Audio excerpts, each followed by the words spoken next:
Hello and welcome to the Russia Underground podcast. I'm Howard Amos. I'm a journalist and currently working on a non-fiction book about Russia.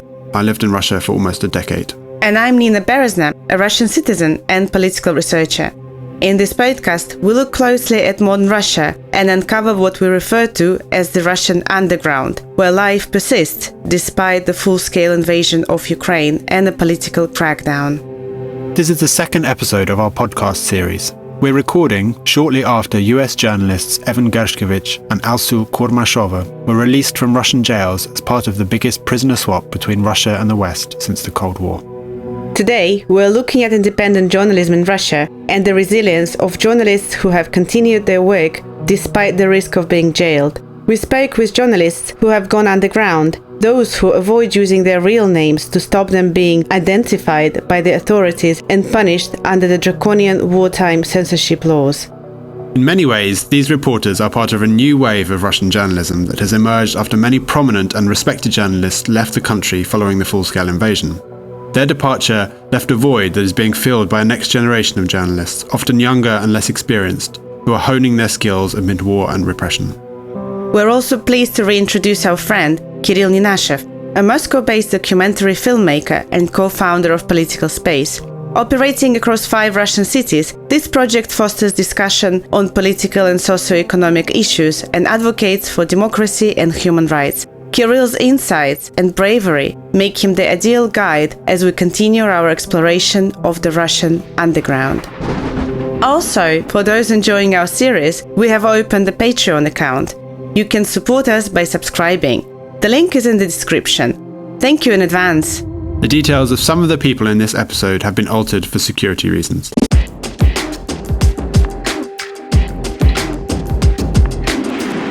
July the 3rd, 2022. A Tochka-U rocket hit a residential area almost right in the center of the city. I remember how I woke up. I remember there was a horrifying whistling, or in my recollections now, it was a whistling, and this red glow through the window, and a very loud explosion.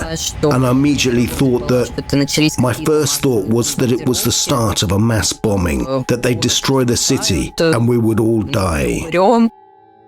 This is Vera, the first journalist we spoke to. She's 21 years old and lives in the city of Belgorod, which is as close to Ukraine as it gets. Fighting takes place just a few dozen kilometers away, and there is almost daily shelling in the city. Vera dreamt of becoming a reporter from the age of 13. After finishing school, she studied journalism and started working for a newspaper in Belgorod. And when the war started, she began writing for independent Russian media outlets that had left the country. She writes long-form articles, shoots videos, and covers court hearings of political prisoners. Depending on the content of the article, she works under a pseudonym or anonymously. For Vera's safety, we have not used her real name. Vera continues to work under her own name when writing for the local newspaper. The publication didn't shut down following the invasion of Ukraine and continues to provide some independent coverage despite wartime censorship. It's a very small editorial team, of course, and it's a totally different job from what I do for the editorial teams that left Russia, that can allow themselves to go a little further and not be so scared about their safety. Although there are still risks for everyone all the same. But when you're in a Russian city on the border, and when there's military action going on top of that, that's just a different level of risk. You can't always write what you want to write the way you want to. So you have to try and worm your way out of it somehow. Just keep trying. Just a few days after the war began, the Russian government banned the use of the word war. As a result, state-owned media outlets started using the term special military operation as a euphemism for Russia's full-scale invasion of Ukraine. Vera explains that initially her newspaper tried to use the word war, but it quickly became apparent that they would be shut down if they continued to do so. Instead, they began using special military operation in quotation marks. However, even this was dangerous. Eventually, they decided it was better to comply with the new law. According to Vera, this decision caused arguments, but it wasn't a resigning matter for her. The war in Ukraine has focused a lot of attention on Belgorod, and Vera's newspaper has seen its readership grow sharply in the last 2 years, with particular spikes after major attacks on the city. Belgorod is just 1.5 hours by car from the Ukrainian city of Kharkiv, and before the Russian invasion of Ukraine, lots of people would travel between the two cities. Large areas of Kharkiv have been destroyed by the Russian military since 2022, and Vera fears that Belgorod could be similarly badly damaged. Even now, Ukrainian shelling of Belgorod is part of daily life. There was almost a schedule. People knew that the first shelling would come at 8 in the morning, the second would be around 11, the third at about 3 in the afternoon, the fourth at 6 or 7. And yes, to some extent, people got used to it, although a lot of people started to leave back then. Until the war ends, we'll never be 100% safe here. Yes, people have somehow adapted to that kind of life. They've got used to taking cover, and everybody already knows what to do when there is shelling.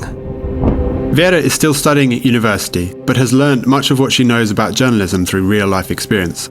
She jokes that university didn't prepare her for how to be an independent journalist in Belgorod during wartime. I got into this profession without signing up to be some sort of military correspondent. I'd always just wanted to do regional journalism, which I really love. But covering Belgorod is getting more and more like covering a war. Even a report about how Belgorod is getting on, not just for me, but for all journalists, is going to begin with us going out into the streets of Belgorod and seeing shelters that people are hiding from shelling in. We see signs everywhere with instructions about where the nearest shelter is, the nearest chemists. This, of course, is just the new reality. In the early days of the Russian invasion, Vera didn't think about moving to a safer country or leaving the risky profession of journalism. But now, over 2 years into the war, such thoughts are more common. Vera lists her journalist colleagues who have been raided at home or faced criminal charges. It feels like the circle is closing in. She explains that in Belgorod, you are constantly in a state of physical danger, with the possibility of being killed by a shell or a collapsing building. And for a journalist, there's always the threat of arrest. Even so, Vera is convinced that writing about what is happening in Russia and in her hometown of Belgorod in particular is crucial. It's much easier, of course, to write about Belgorod when you live here, because you already know some sources, some contacts. And it's always an advantage when you can say to someone who might not hold journalists in high regard that you are from Belgorod, that you are in the same boat. That somehow makes people a little more relaxed. Vera doesn't think she is well known enough to be at risk of arrest, but she understands that the more she writes, even under a pseudonym or anonymously, the more risks there are. She tries to avoid very dangerous topics and doesn't travel to the border areas with Ukraine, where the authorities keep a particularly close eye on journalists. Her beat is how life in the region is being changed by the war. As an example, she describes one of her articles about a woman who helps homeless animals. Since the start of the war, this woman's private rescue shelter has been helping dogs and cats affected by the conflict. Amid the killing, many pets have been left without owners. I think that people are far more likely to call the police or denounce a person they think is a journalist, saying that the journalist is gathering information about Belgorod, or a photographer taking photographs. A photographer is going to look very suspicious, because a lot of people who are really keeping an eye on this have some sort of all-pervading fear of people guiding in and directing the shelling, that someone's giving the rockets the coordinates of their homes or certain buildings in the city. War and repression have divided independent Russian journalists into two camps: those who have emigrated and those who continue to work in Russia, mostly anonymously and always being extremely careful. We asked Vera about whether it's really possible to work in Russia now, or if it's all a constant compromise. When the war started, it turned out that a lot of journalism had been destroyed, and journalists have been learning and still are learning to work in a new way, to work in the conditions of this new reality that exists now. But nevertheless, I think that independent journalism still exists. It's just that the authorities are putting obstacles in its way. Every day, they're making journalists' job harder and harder. But reports and articles from Russia's regions still come out, and journalists carry on working in the regions. Journalists in Russia are often frustrated because their best texts and reports appear without a byline, and they have to operate anonymously, without any public profile. However, Vera consoles herself with the idea that she is doing important work for Belgorod and for Russian journalism more broadly. She says she cannot imagine doing her job from abroad. Vera is part of a new generation of journalists in Russia who have seized the opportunities that appear when people fled the country at the start of the war. Vera understands that without the forced departure of the old guard, many well-known media outlets would probably never have commissioned her. Ultimately, it is the war that has provided her with these opportunities. Vera, though, is acutely aware of the risks. State control of the media has intensified amid the fighting in Ukraine, and there are currently 28 journalists in Russian prisons, according to Reporters Without Borders. Others have been fined for doing their job. It's dangerous. I should find some less dangerous form of work. And that everything I'm doing is pointless. Nobody wants it. I'm tired of talking with people. I can't do it. I have to find something different. People my age, they just think about working until 6 in the evening and then going out and having a coffee. Having a chat about how things are going. Well, I'm thinking about having to file a text and avoiding getting arrested for it. But I haven't found a profession yet that I would ever choose over journalism.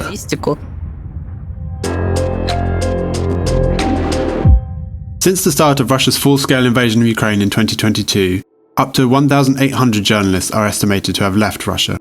Some fled urgently in the first weeks of the war, others over the course of the next 2.5 years. In total, about 90 Russian media projects currently operate in exile, with a combined site traffic of 38 million annual visits. Those are significant numbers.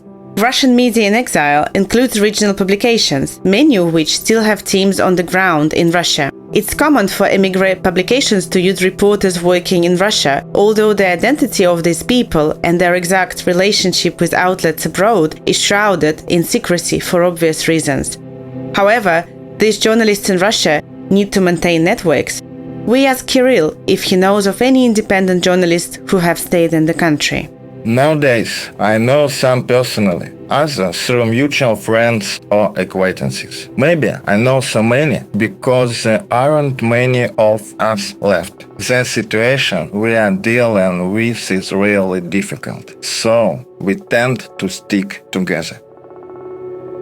Most of the activities of journalists are firmly underground. Journalists write under pseudonyms. It's not just because of fear, but because this is a way in which you can do more and avoid ending up in jail tomorrow, which could be the end of all your work. It's frustrating when people know your work or read your reports, but they don't know who are you. You don't exist.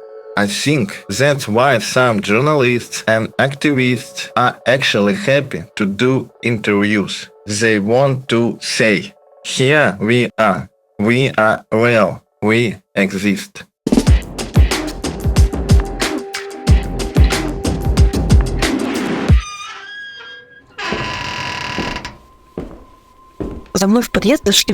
Two men in black caps followed me into my stairway. I immediately remembered all our training on security and I realized I was completely unsafe. They came up and I knew they weren't from my stairway. I mean, I definitely knew that. God, I thought, this is it. Okay, so I've got to pull myself together somehow, remember everything I've read. But no, they didn't do anything. They just stood on my landing for a bit and then left. This is Nastya. She's from Khabarovsk, a city at the opposite end of Russia, 8,500 kilometers from Belgorod. It's the largest city in the Far East, located right on the border with China. Nastya has been in journalism for 12 years, and while the incident she described was nothing but strangers in her stairwell, she knows the risks are rising. Before the war, she never hid which media outlets she worked for and always published under her real name. However, everything has now changed. Nastya left the local newspaper where she worked because she disagreed with the censorship that was imposed at the start of the fighting.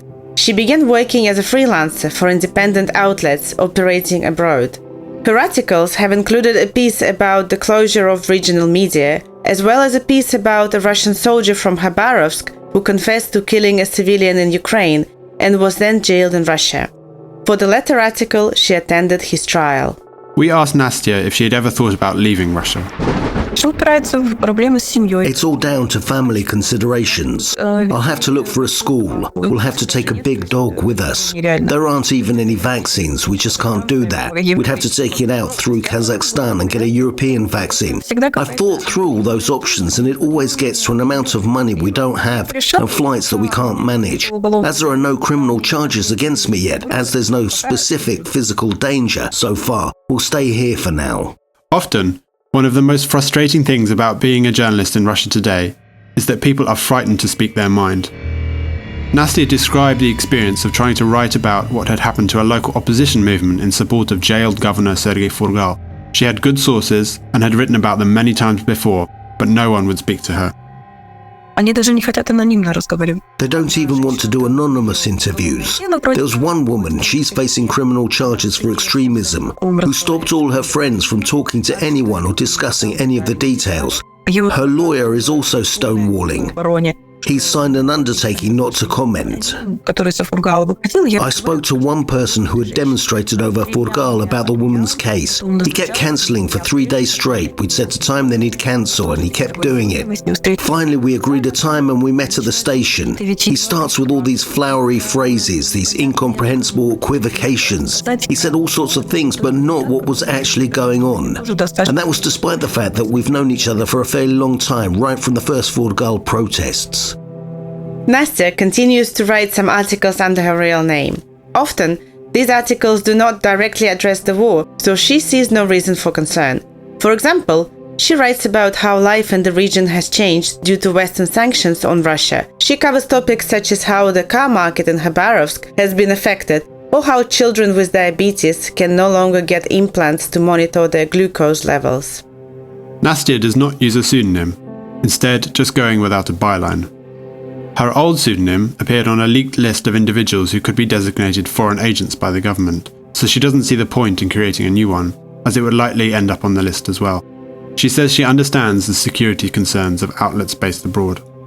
I don't see any problem in that. I'm taking the risk. I understand the editorial position because they can't send the right help, such as a lawyer, out into the provinces. That's a problem too. Who's going to travel to Khabarovsk? From where? That's a big ask. And so that's probably why I think I'll make up for it somewhere, somehow.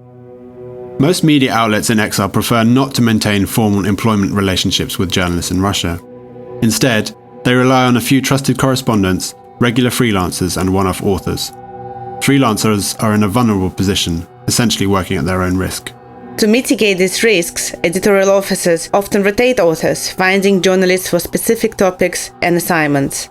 According to a recent study by Open Democracy, another approach is to rely on the enthusiasm of readers themselves. Sometimes, readers volunteer to attend court hearings, take notes, photograph, film and verify facts on the ground.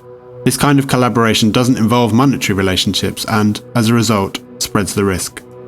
In Khabarovsk, just a few independent journalists left at the start of the war, and some have since returned.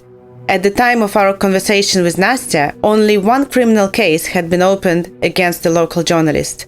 Nastya remains optimistic about the situation and isn't thinking about immigration. The case in question was against journalist Sergei Mingazov, who works for the Russian edition of Forbes. He was detained earlier this year under wartime censorship laws for a repost in his personal Telegram channel of someone else's article about atrocities that were committed by the Russian military in Bucha in the spring of 2022. Mingazov's Telegram channel has just 434 subscribers. It really isn't clear why they've only opened the case now. We tried to work it out with a lawyer. He says that he's getting the impression that either it was a specific denunciation or they're simply meeting a quota to get the conviction rates up, and they decided to review all cases from April of 2022 onwards. Nastya says that she isn't overly worried about her own safety, but she does keep a close eye on what happens to other journalists. Nobody has come round to mine with a search warrant yet. Nobody has come knocking early in the morning. Everything's fine for the moment. I haven't noticed that I'm being watched yet, but then again, what's the point in watching me? I do the same thing every day. We wrapped up our conversation with Nastya by asking what is perhaps the key question: is independent journalism still possible in Russia today? Nastya believes it is. However, being a journalist in Russia requires constant risk assessment and a careful choice of topics and locations for reporting. Interestingly, even journalists working for state-controlled media engage in such self-censorship. Nastya told us about a local activist who was imprisoned for defacing flags with red paint at a cemetery for Russian soldiers and for setting fire to a military enlistment office. Both independent and pro-government journalists covered the court proceedings. Nastya described the reaction of journalists from the state-run channels. He was sentenced to 15 years and colleagues were wondering if they could write about that or not. He's a terrorist. Can we write about terrorists? I told them this is what they should be writing about. That they can write, hooray, we've put a terrorist behind bars. What difference does it make? But even then, they're afraid of even using the word terrorist, although if you apply their logic, it should be a really good story. It should go on the front page. It seems fear is present on all sides.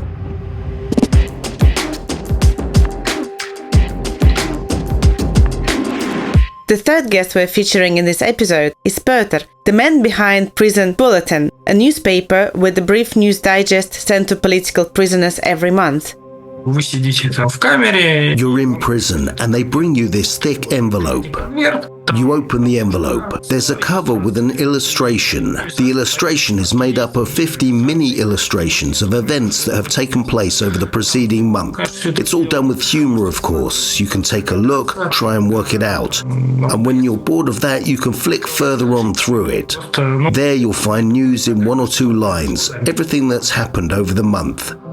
Prison Bulletin first appeared in the spring of 2022, when Petr learned that a friend of his had been imprisoned 6 months earlier. He remembers thinking, what will happen to me if I get imprisoned? Will people forget about me so quickly, leaving me in an information blackout just like my friend? This led him to create a project to help political prisoners stay informed about current affairs. May's edition was printed on 10 sheets of standard A4 white paper. The front page featured a large color illustration composed of numerous small caricatures and satirical texts. The next page had a disclaimer stating that it's not an official media outlet and is intended solely for enjoyment. The following pages are densely packed with news items, summaries of popular Twitter threads, and a few meme-style illustrations. Prison Bulletin has the appearance of an amateur publication. After being printed out, it's folded into an envelope along with another envelope for a reply letter, and mailed directly to recipients in prison. The whole point of my magazine is about total censorship. I write everything in a coded language so that everyone on the inside can read between the lines and understand what actually happened. Although they can't get me on anything if you're going by the literal meaning. When it became clear that there was a demand for his amateur newspaper, Petr assembled a team and they gradually increased the circulation. In the spring of 2023, a few media outlets wrote about the magazine, which helped with fundraising and made the project self-financing. Now, Petr, who is just 28, has delegated almost all of the work and only acts as the publisher. In essence, he has created something that will continue operating even without his involvement. Petr says his bulletin is part of a wider return to the Soviet era in modern Russia. He references Soviet-era samizdat, the name for clandestine publications that dissidents created to get around censorship and reach larger audiences. Indeed, modern Russian censorship laws have led to a large increase in the number of homemade zines, email newsletters, and informal telegram channels being produced in Russia. What Petr is doing with Prison Bulletin seems to be a part of this broader trend, where independent voices find new ways to reach their audiences despite the challenges and risks. The bulletin's recipients, a list personally compiled by Petr, are people facing political persecution. One reader is Artem Komardin, a poet imprisoned for reading poems who we met in the previous episode of our podcast. I've come up with my own term, politically persecuted. That means that the case involves some sort of political motive. It wasn't just about a miscarriage of justice where they arrested a person for reading poems and sentenced him to 7 years, like a certain poet. So the problem is that there is a certain political factor that stops the case being dealt with objectively. Each copy of the magazine costs around 150 rubles, about €1.5. At present, the print run is 300 copies per month, although the file can be downloaded and printed off, so many more copies are sent individually to prisoners by friends and relatives. My main problem now is that since August-September of last year, the magazine has basically been banned by the penitentiary service. It isn't being passed on, or they pressure the prisoners to make sure they don't get sent it. Officially, Russia's Federal Penitentiary Service hasn't banned the magazine, but Pyotr became aware of the shadow ban when a series of prisoners began requesting that he no longer send them the magazine. They said that they were being sent to punishment cells or having their outdoor time restricted as a consequence of receiving the magazine. Pyotr's response was to go to court to fight for the prisoners' rights. However, over the last year, there have been just a few cases and they take a long time to be heard. The first case focused on a political prisoner who was banned from any private correspondence. When Pyotr filed a lawsuit, it initially looked like he was winning. I was starting to feel positive about scaling this thing up, but when the penitentiary service realised it would lose the case, it put Vladimir in a punishment cell, well, in a remand detention centre for 60 days, like they did with Navalny, just continually detaining him. The same with Vladimir. Contact with the prisoner was entirely lost. Pyotr faced a difficult choice: either win the court case and set a precedent in Russian history with regard to censorship, with the prisoner continuing to suffer, or drop the case entirely.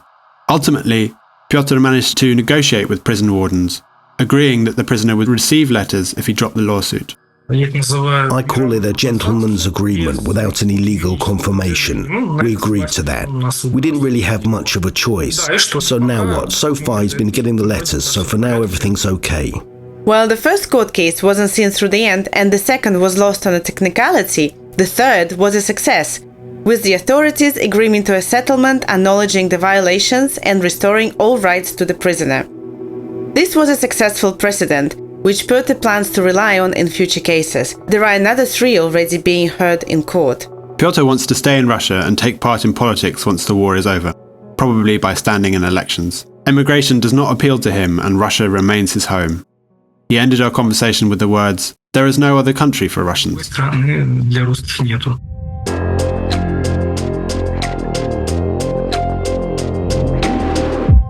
Despite all the dangers, it's clear from our interviews that some form of independent journalism in Russia manages to cling on.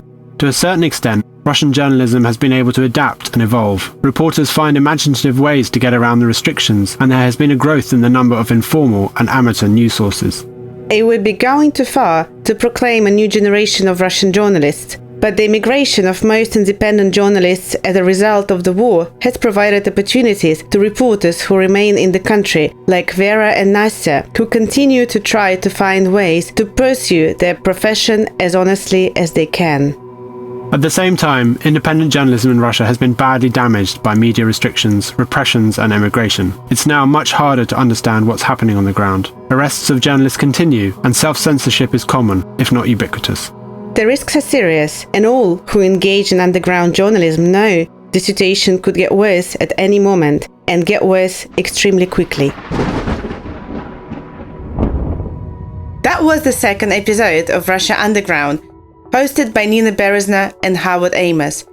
In our next episode, we'll try to understand how the LGBTQ+ community in Russia is coping amid a wartime crackdown. Last year, a Russian court officially designated the LGBT movement as the extremist organization. If you enjoy our work, please consider supporting us on Patreon, a link to which can be found in the podcast notes. We'd be grateful if you could rate the podcast on Apple Podcasts or Spotify, helping us to spread awareness. And please recommend us to your friends and colleagues. Thanks for listening.